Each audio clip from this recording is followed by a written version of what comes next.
Now that you've finalized an event and reviewed your profit summary, you are ready to share your orders with your wholesalers or your recipes with your designers.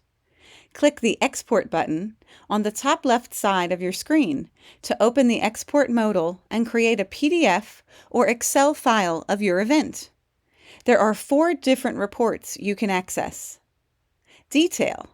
This is the full export of your event, including recipe pages and profit summary. Detail recipes only. This is an export of your recipes by page in a table format without the profit summary.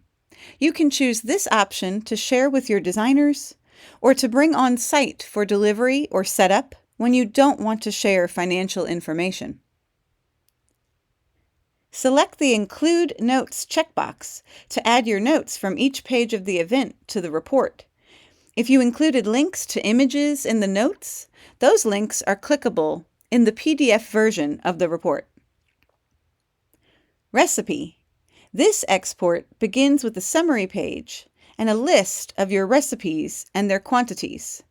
It includes your page notes next, and then lists each recipe on its own page.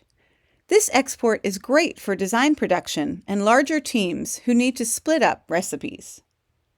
The recipe export also includes your per recipe notes with clickable links if you select the Include Notes checkbox.